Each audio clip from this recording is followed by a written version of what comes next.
కాళికాదేవి ఎలా జన్మించిందో మీకు తెలుసా?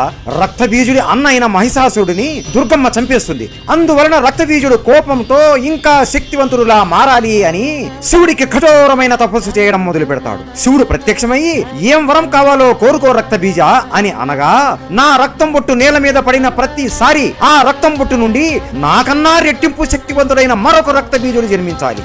వాడి రక్తం బొట్టు కింద పడితే వాడికన్నా మరింత శక్తివంతమైన రక్తబీజుడు ఇంకొకటి జన్మించాలి అనే వరం కోరుతాడు. శివుడు సరే తదాస్తు అని వరం ఇస్తాడు. రక్తబీజుడు దుర్గమ్మని చంపడానికి భూలోకం మొత్తం వెతుకుతూ ఉంటాడు. అదే సమయంలో శుభ్ మరియు నిశుభ్ అనే ఇద్దరు రాక్షసులు బ్రహ్మకి కఠోరమైన తపస్సు చేసి మమ్మల్ని ఏ ఆడది ఓడించలేదు, ఆడవాళ్ళు కేవలం పడక గదికి మాత్రమే అంకితం అని మనసులో అనుకొని మా మరణం ఏ మగవాడి చేతుల్లో సంభవించకూడదు అనే వరం కోరతారు. సరే మీ ఇష్టం తదాస్తు అని బ్రహ్మ వరం ఇస్తాడు. వరం పొందగానే శుభ్ మరియు నిశుభ్ గర్వంతో ఇంద్రలోకంపై దాడి చేస్తారు. వారి ఇద్దరిని ఇంద్రుడు చిత్తుగా కొట్టి ఓడిస్తాడు. అప్పుడే రక్తబీజుడు తన శక్తివంతమైన సైన్యంతో ఇంద్రుడికి దుర్గమ్మ ఎక్కడ ఉందో తెలుసు అని ఆ చోటుకి వెతుకుతూ వస్తాడు. అలా రక్తబీజుడు శుభ్ మరియు నిశుభ్ కి సహాయం చేసి ఇంద్రలోకాన్ని సొంతం చేసుకుంటాడు. దేవుళ్ళు అలాగే ఇంద్రుడు కైలాసానికి పారిపోతారు. శుభ్ మరియు నిశుభ్ రక్తబీజుడికి ఆ దుర్గమ్మ ఆచూకు మేము కనిపెడతాము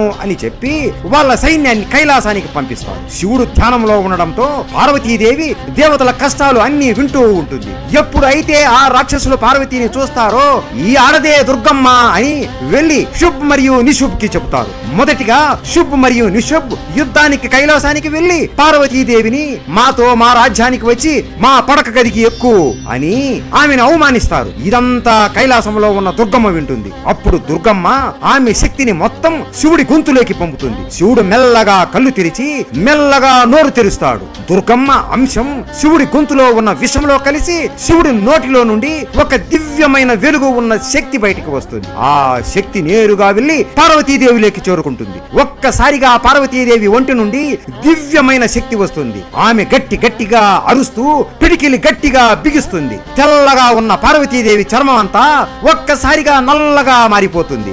ఆమె కళ్ళు కూడా రక్తంలాగా ఎర్రగా మారిపోతాయి. సున్నితంగా ఉన్న పార్వతీదేవి శరీరం ఒక్కసారిగా బలంగా మారిపోతుంది. ఆమెకి 10 చేతులు వస్తాయి. ఒక్కో చేతిలో ఒక్కో ఆయుధం పట్టుకుని ఉంటుంది. అలా సున్నితంగా ఉన్న పార్వతీదేవి కాళికాదేవి లాగా మారిపోతుంది. దీని తర్వాత ఏం జరిగింది? కాళికాదేవి రక్త బీజుడిని ఎలా హతమార్చింది? కాళికాదేవి శివుడి ముఖం మీద కాలు ఎందుకు పెట్టిందో తెలుసా? దీపావళి పండుగ ఎందుకు జరుపుకుంటారో తెలుసుకోవాలి అంటే మన ఛానల్లో పెద్ద వీడియో పెట్టాము, తప్పకుండా చూడండి. కాళికాదేవి అంటే మీకు ఇష్టం ఉంటే జై కాళికాదేవి అని కామెంట్ చేయండి. జై కాళికాదేవి.